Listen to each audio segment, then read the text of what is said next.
can go on Twitter with the hashtag freshlypressed981 and then send a message to our WhatsApp number that will be tweeting in a brief moment. Yes. I'm doing hand signals in front of the camera, so you guys should check it out. We have our guest in the studio. We have Ikemesit. Good morning, sir. Hey, good morning. Kema. Good morning, sir. Good morning, Lagos. And the man himself. He needs no introduction. Devoe. Good morning. Well, I do. I'm so sorry, Ikemesit. I haven't seen you in a while. Okay, Lagos. Gentlemen, shall we hop into our first story of the day?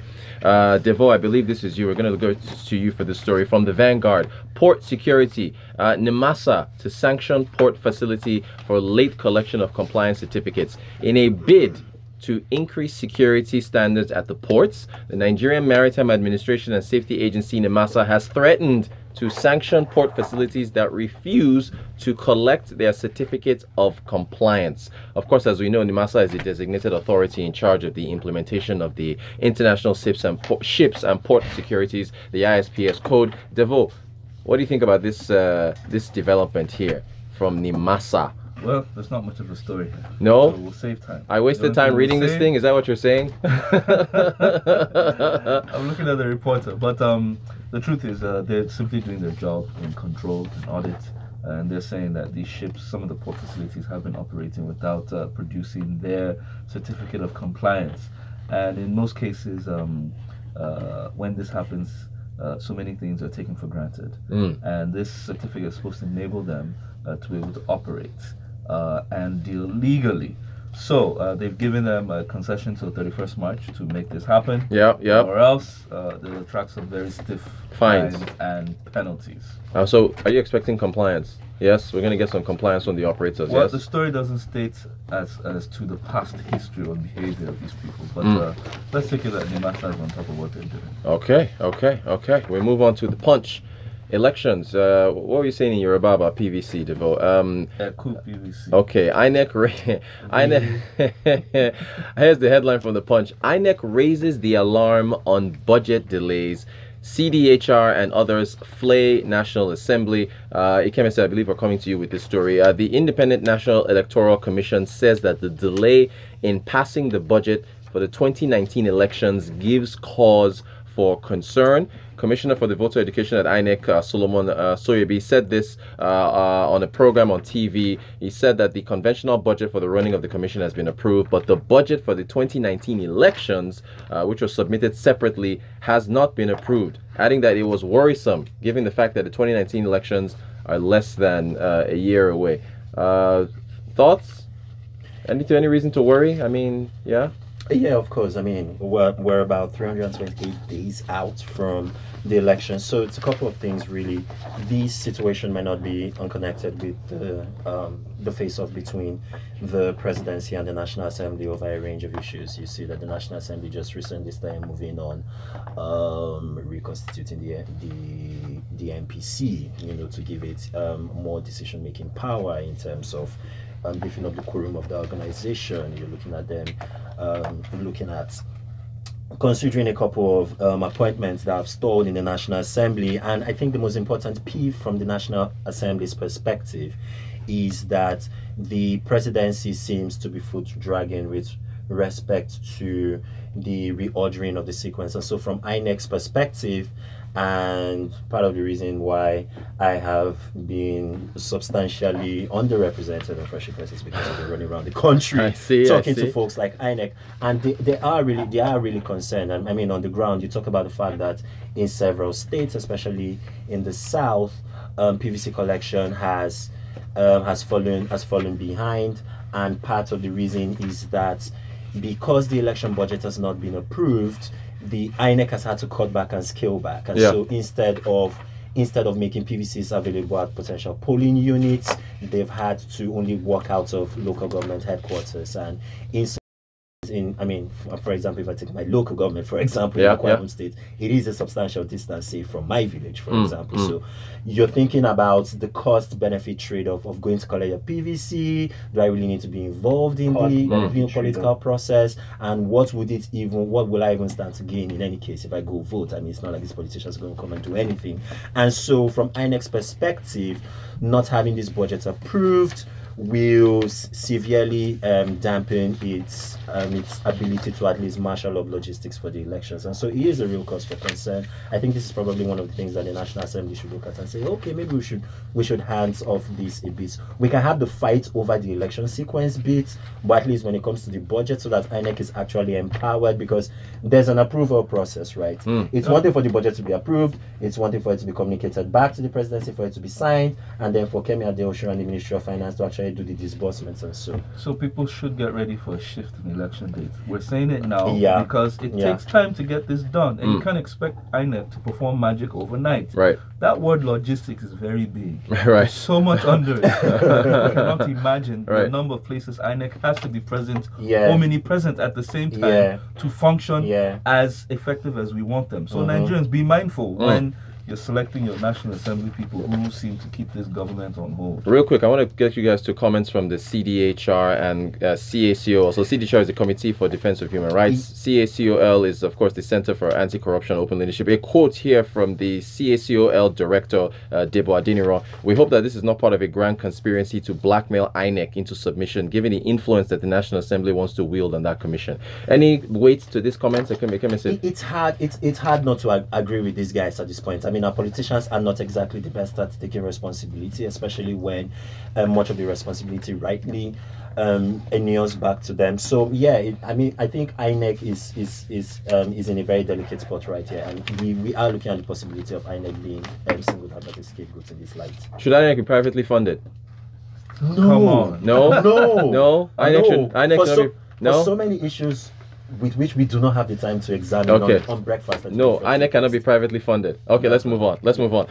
Devoe, coming back to you for this. From ThisDay, Osinbajo to launch Nigeria's Economic Diplomacy Initiative. Vice President Yemi Osinbajo in Abuja is going to launch, which I think is tomorrow, he's going to launch this. The Nigerian Economic Diplomacy Initiative, NEDI, I love the acronyms, is an initiative of the Ministry of Foreign Affairs in collaboration with the Federal Ministry of Industry, Trade and Investment, in Nigeria's Investment Promotion Commission, and Nigeria's Export Promotion Council, so NIPC, NEPC, NEDI, oh boy. The initiative, according to the spokesman of the Ministry of Foreign Affairs, Dr. Tokpe Elias Fatil, is aimed at spurring economic growth and development through facilitation of market access, foreign direct investment, cross-border trade, and recruitment of skilled Nigerians in diaspora. Devoe, thoughts on this one? Well, the VP, we do know him and his efforts, his real efforts to ensure that he delivers something within this administration. This is laudable. It's a combination of the Trade and Export Promotion Council with the Federal Ministry of Trade and Investment with the Foreign Affairs. Now, why the Foreign Affairs comes in is because, one, they're using our embassies and our commissions globally to execute this. But point of note is that they said that it would leverage the online technology and existing infrastructure in Nigerian missions across board. Excuse me, there is no infrastructure in those places. You heard the story behind those places. I hope it comes with a budget to be able to facilitate this at the end of the day. But the objectives are laudable because already we do have agencies that are responsible for actually this function. Okay. It's almost a duplication. However, because we know the way governance has been run in this country, sometimes when there's presidential supervision, things get done. As you can see with the last project, that was the ease of doing business, which is still ongoing. Many of the policies and the hitches in governance have been addressed through the ease of doing business program, simply because it had presidential supervision. Now, the two-part angle to this is that one is to match businesses, that's between Nigerian businesses that have opportunities abroad. Like I said, that's an opportunity for future expansion. Can I please, sorry to interrupt, I really need to point this out. You just mentioned Nigerian businesses and access to abroad, and because it also says here that part of this, what they want to do is to give access, says spurring economic growth and development through facilitation of market access. This brings me to the African Free Trade Agreement. You want market access through this, but you didn't sign the agreement that's supposed to give you access to markets in Africa. What's up with that? Like you said, Africa, maybe it's foreign policy, maybe their policy is not looking at Africa. Maybe they're putting Europe and Americas before their own side. You know, sometimes we look at the wisdom of their thinking sometimes. But like I said, it's a duplication. Right. Secondly, on the side of professionals, they're intending to attract and recruit Nigerian professionals abroad. My question to it is this: who's recruiting? Yeah. And in what manner of an enabling environment are they recruiting to? Right. The civil service has had its challenges even till date. Already it's over bloated. Right. So what is the balance that they're looking at here? But as it is, it's a presidential initiative. We hope that it would receive the same granular thinking that the ease of doing business have received, and hopefully within the next how many days do they have left, they can do something with it. All right, so let's look at a few messages on WhatsApp. The link has been posted. Actually, the number has been tweeted on our Twitter handle at Smooth91FM. NI from Akoka sends us one. NIMASA just woke up, so they are only threatening sanctions. They should let me know when they actually impose TIF fines through PVC to Devoe. That's from MI. This next one here is from Azu. It says, no be only Nedi, even Nedu. Osinbajo just be busy speaking grammar. Nothing is working. All this grammar, how does it affect the average guy in the streets? It's been 3 years now, 3 years of grammar and trading blames. Now, wow, me, I don't tile. That's from Azu. All right, keep your messages coming into the number, and you can get that number off our Twitter handle. All right. Moving on now. Tripping and falling. I can't get up. I think that's a DMX song. This is from Punch. Kema, we come to you with this. Kogi governor trips, falls off his car, injures his left foot. The Punch gave it to us. We have to talk about it. It's a headline. It's news. Kema, are you a doctor? Kema, are you going to help us out with his condition, or what do you think? I'm not a doctor. Okay. I certainly cannot tell you how he's faring at the moment. But what I can tell you is that there was some form of recklessness going on somewhere in this story. And this sounds like the kind of thing you would hear a father condemning his little 5-year-old son. You know, why did you fall down from the car? Didn't I tell you not to be climbing the car every time you're about to go to church? Right. You know, this sounds like the kind of stuff you would hear. But now we now have to tell our governor that, like, Governor, why were you standing when the car was moving? You know, right. It sounds so stupid. Yeah. If you read the story, somewhere, somehow, a rally was involved. You know, 2019 is around the corner, right. And you know, he was standing where he shouldn't be standing, and then the car zoomed off while he was still doing that. Right. So you and he was dragged like 5 meters on the floor. Wow. Yeah. So many questions. Right. So many questions. Your first question is about the SSS. His security details. What were they doing? Right. Like, really, what were they doing? And this brings a very major question to the front. When it comes to security details attached to high-profile, not just high-profile Nigerians. Yeah. These people in the United States, the Secret Service will tell Mr. President, Mr. President, I'm sorry, but you cannot. They will tell him what he cannot do, not the other way around. But in Nigeria, we have ESAs as those SSS details. You know, it is what the president or the governor tells them to do that they do. So they don't adhere to safety procedures. They don't care. The governor is doing something that's harmful, but oh well, he's governor. You know, they don't tell him, sorry, sir, the car can't move if you're standing where you are. You know, something that simple, but they didn't care. Could it be that the driver wasn't paying attention, really? It's part of the thing. I didn't see his your driver is not just a driver. Your driver is a security detail as well. Yeah. Do you know, he's not just a roadside driver. The really funny part for me was that one of the sources said, okay, the car that he came out from and he had his issue in was a BMW, which was smaller than his official Prado Jeep. And I'm like, wouldn't it be easier to come out from a saloon car than an SUV? Like, right. I don't know, like, this is coming. I wanted to point this out. This happened in Lokoja, right? But they say he was rushed to a private hospital in Abuja. What's up with the healthcare in Lokoja? It's not good enough? What's going on? No? Is that a rhetorical question? No, I'm just throwing it out there. Okay, all right, let's move on. We'll talk tenure and elongation here. It's from the Punch. Tenure and elongation. Buhari APC governors meeting deadlocked. So they had a meeting. Most of us heard about this a few days ago, actually anticipating this meeting coming. It so happens that when Buhari stepped into that meeting, the first thing on his mind was to scrap the perceived plan by the incumbent, or rather the chairman of the party APC, from extending his stay. He said it goes against every form of institution, or that the law does not allow it.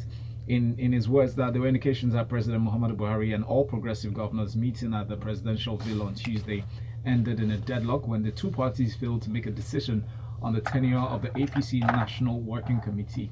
It is said that the contentious issue of tenure elongation for members of the party's National Working Committee was said to have dominated discussions at the meeting right after the first Congress that they had. That this was not going to happen. It goes against every law. It's unconstitutional. What's your take? It's interesting. So there's clearly a brewing schism, right, within the APC, and I do not understand whether the president really understands the political implications of it. I'm not going to go into the legality of it. I think that much is settled. Our listeners do not need me, to chaperone them through the legal niceties of it. It's clearly not legal. But from the president's perspective, it sort of makes sense, right, for the tenure of these guys to be elongated. So it was curious to me that the president came out and said that, it's illegal, it's unconstitutional, as a way it goes against the party's constitutions, and therefore we shouldn't do it. But the point is, and having spent the vast majority of the first quarter of this year talking to a lot of political operatives, is that the idea of the tenure elongation within the APC rank and file in several parts of the country is deeply unpopular, right? And so from the presidential standpoint, there are two camps within the presidency. There's a camp that is making the calculation that they should still go ahead with it, because actually calling a Congress and going through the rigmarole of electing an NWC less than a year to the elections will lay bare all the fault lines and all the differences within the party, as it were. There is a second camp within the presidency that is saying, for the sake of not putting our worst face out, giving the opposition PDP ammunition to go after us, and essentially weakening ourselves going into what will be very competitive elections, let's just stay all horses, allow these guys continue, and then after we win the presidency in 2019 and hopefully more states than we won in 2015, we can sort out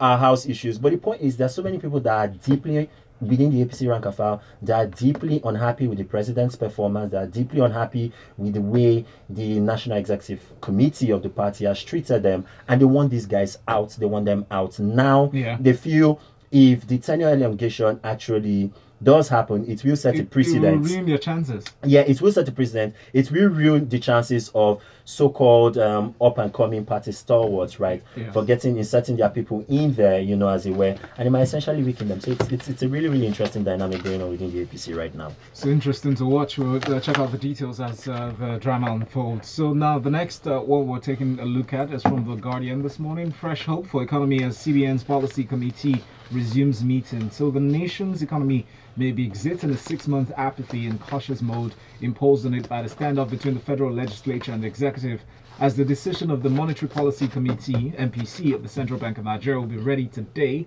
and we're anticipating that result because we've seen over the past year how they've not seen eye to eye. The presidency presented a list of nominees for the MPC, and that list was not approved. But as it is now, 2 weeks ago, the lawmakers sheathed their sword and confirmed the nominees, gave a leeway to the ongoing MPC meeting. The communique is what we're looking forward to today. Devoe, what's your take on this story? Well, just so that people know, the swords were sheathed not across board, but just for the where it concerned the economy. That the appointment of the CBN deputy governors. Yes. Now, obviously, this had held back the economy. This is 6-month hanging. And for those who don't understand what the MPC means for the country, it is the Monetary Policy Committee. They sit regularly to decide on different indices and factors that affect the economy, and it has different reasons. Now, for example, many billions were lost within the capital markets, especially in the hands of local and portfolio foreign investors, simply because of two words. One, uncertainty. Secondly, cautiousness. Because you do not know the way the government wants to direct its expenditure and its programs, you're not sure of how far to go. So it basically retards your ability to put in money or to make the right level of investments. Now, to break that even down further, what are we looking at? First of all, though 6 months has passed without a monetary policy declaration, there's been like mixed fortunes. It's both been good and been bad in some areas. One, it affects the debt management position. You want to know whether the interest rates are going to allow you to save more, or to even spend more, or to even borrow more. Secondly, cost of funds. You know, the government has initiated or declared its intention to borrow from various places. Now, your capacity to do this is also incumbent on what kind of policy is prevailing in the country. Thirdly, activity injection, if they want to stimulate the economy. For a long time, interest rates were high. Why? Because the past MPC declarations were suited at attracting investors, so they kept it high. It was going around 18%, etc. So many of the investors were like, "Hey," they were skeptical. They were scared. No. They were willing. No, for now though. No, they were skeptical now, but before, many of them, they sold out the Eurobond with high speed, simply because in Nigeria they were getting high returns. Many banks, many people complained and said banks are not lending to us, but they're still making high returns. How? Because they were putting their money in treasury bills. It didn't allow the banks to lend to the real sector. So if they had lowered that to check inflation, which they had intended to, then you would see banks saying, okay, we're not making as much in the treasury bills and investment anymore. Maybe we need to push money into the real sector. That's you and me, the businesses that we run, to be able to move. So all this has been on hold simply because the appointment was not made. Well, it's now been made. The meeting is today. Hopefully, we'll hear a pronouncement by tomorrow morning. Yes. Thank you very much, Devoe, for that detailed analysis. As we here sends this message from WhatsApp, it says, please, can we know what made the governor fall? With a long laugh there. So we can apply it to other governors too. They all need to fall like this daily. I saw that guy. His song. I saw that guy wearing a military uniform yesterday, and I was expecting him to do push-ups with the soldiers. Please, we need more people to fall. This guy. Azu votes. Has pushed us through a lot. Azu votes in your local election, like governorship elections. Is it possible the president was playing good cop, bad cop? A question hanging in the air. C'est possible. C'est possible. Austin from Kogi sends this lengthy one. It says, please guys, help me with a proper word or adjective to describe the APC apologetic followers. When Buhari's APC failed government announced the extension of, they applauded him as the best decision Say Baba has ever taken. Despite the vice president objecting it, he was ignored. The only reason they gave for their illegality, they said their failed party wants to learn from the experiences of the PDP. That's a shameless one. Using PDP, they so vilified their benchmark. Now that Buhari has also reverted himself less than 2 months, they seem gullible, brainwashed. Oh, okay. People are still clapping. Austin, what a shame. Let's try to be civil with our messages. Austin is heated. All right, so our next one is from ThisDay. Ikemesit, I'll come to you with this one. He moves to invest 25 billion naira in FGM bonds. So the NHIS boss, the executive secretary, first of all, of the health insurance scheme, Professor Usman Yusuf, is involved in yet another controversy following his decision to invest at least 25 billion naira of the scheme's funds in government securities through Carry Asset Management Limited. Now, the company was said to have, what do you say? Okay, but attracted him. It's not like presenting sugar to I wouldn't say ant, but somebody that loves. It could be that. I mean, so they asked him to invest the 25 billion. He fell for it. He sought the approval of his Minister for Health, and she said, okay, yeah, well, you could. But then consulted the finance minister, who said, no. Ms. Femi Oddiri says, no, you can't do that. Yeah. I mean, this is meant to be domiciled in the Treasury single account. Yeah. But he flouted that order, went ahead to invest it, said his reason is well-founded, it's going to make money for the... Let's go into this. Yeah, I know it's a fairly lengthy story, so I'll just advise everyone who's listening in to just go over to the ThisDay website or ThisDay newspaper, whichever one you have access to, and just look at it. But the interesting bit I want to zero in here, because it's something that I've heard, is, and this is a quote from the report, one inside source hinted at the trigger for the urgent need, and the urgent was capped in parentheses, to invest NHIS residual funds stemmed from the House of Representatives Committee on Health's visit to the organization, where essentially the committee said they could go ahead and invest those funds in government securities, as well as concerns that the NHIS boss allegedly wants from a couple of persons. When it comes to the elections in 2019, there are certain federal MDAs that we really need to look out for in terms of their adherence to the government's TSA policy. Now there are some names that get bandied around, but for the sake of not rubbing too many feathers wrongly, I would refrain from mentioning them on air. But there are a couple of names that within political circles, keep running around. In fact, there is a particular NDA in which a couple of people have alleged that they have never paid a single thing.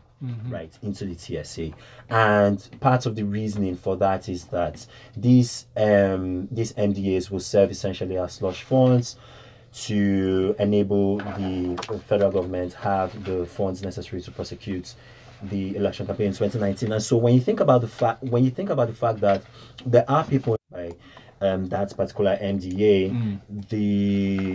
they still went ahead to make the investment, which kind of suggests that this part of some of his activities while he was NHIS boss is now being unpacked. And as is always the case when it's to matters involving corruption and highly placed government officials, some sanctioning took place from some higher powers, and those are some of the things that we should be watching out for. Secondly, I think we should demand more accountability in terms of if the government feels it necessary to keep on releasing lists of people that it calls potential looters or people who have defrauded the federal treasury. I'm sure myself and probably Rotus, probably much more than I would appreciate this more. Can we have a list of federal government MDAs and their compliance with the TSS? I think Nigerians would really appreciate it. It would do a lot for accountability purposes. But I'm betting Asorok will not be thrilled by the idea. There's a website like that. Anyway, so next is Punch. I think is our final story for lack of time. Melaye, police arrest 6 persons. A bit of an update on yesterday's story that we followed up. So the 6 people who were arrested, reportedly arrested for allegedly aiding. Okay, first of all, the police arrested 6 persons that aided 6 people that were initially arrested by the police that escaped later. In this rigmarole case surrounding Melaye, the police is pointing fingers. They've named names, given their age. They said one of them, the sister, aided his escape. The removal, an update that we got last week, removal placed by Sunday Obu. 13 other police officers are currently in custody, are being questioned and facing disciplinary action. Let's look at this story, Devoe and Kema. Yeah, first of all, why do I get to do all the cookie stories? It's your part of the country. Next thing someone's going to ask me if the police is well funded cookie stories. Oh well, but there's just so much whenever you see a Melaye story, and then here the people who were arrested for having been sponsored by Melaye escaped. Now they've arrested a new set of people. Who helped their escape? Yes, and one of the reasons we see for the first guy, they said Ochai harbored Seidu in his house for 2 days, and thereafter Haruna orchestrated his movement from Lokoja to his hometown. So they just saw people who were living in the homes of the first set of people, and then they said, okay, you were part of the whole team. Because look, allegedly. Yes, allegedly. It's always allegedly, and they mentioned their names here, and we know how the Nigerian police is with investigation. Their investigation, they just get their suspects, they beat you up, they torture you, and then they tell you to confess. And one can only imagine the investigative activities that went into the arrest of these people. I can only imagine. This is in Kogi State. But then I'm wondering why wasn't any police arrested? Why? Because these people escaped from police custody. Some policemen were arrested, 13 of them.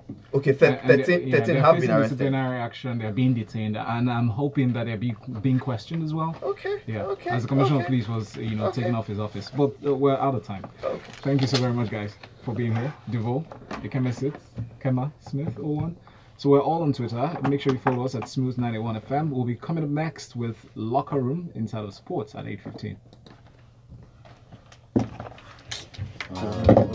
Should have had the opportunity to trash flavor, man. We're gonna move it. We're have to move it to tomorrow. Yeah, tomorrow. Tomorrow. We have to move it to tomorrow. We need to address the rape issue. It'll be quite interesting tomorrow because tomorrow is an all-female panel, right? Yes. It will be interesting to hear their So we move that. We're gonna move it first. So this flavor was sponsored over the weekend in Enugu. Lots of women complained of being sexually harassed. It's becoming a thing, and it's sexual very, very harassment or annoying. rape? Well, there's a difference. Some complain of sexual harassment, some alleged rape. What is Inside it? or outside or how? So I think it was just the most basic police security presence. I think they did this at the stadium, but there weren't added security And measures. it has taken. happened It's before. It crazy. happened at Fino's concert. Yeah. But Fino's guys came out to apologize and say we did These not guys control haven't it. said Same. But Flavor's guys have not commented. You know how rampant that thing is there? Because the guys there, I just feel like, you know, they have this It's a entitlement mentality that Yeah. we own the woman now. Yeah. We want to do. You know, they use concert. They don't go to the concert to enjoy the music. Yeah. They just Oh, go that's to why prey I on saw people. some comments on Facebook from many people that we don't endorse rape. blah, Yes, blah. exactly. That's what it No, is. it's really becoming a thing. And this is the most brilliant, the most annoying bit for me. Flavor and his management team have not said anything. No, till now. Till And this now. happened over the weekend, like last They should weekend. start their own Me Too.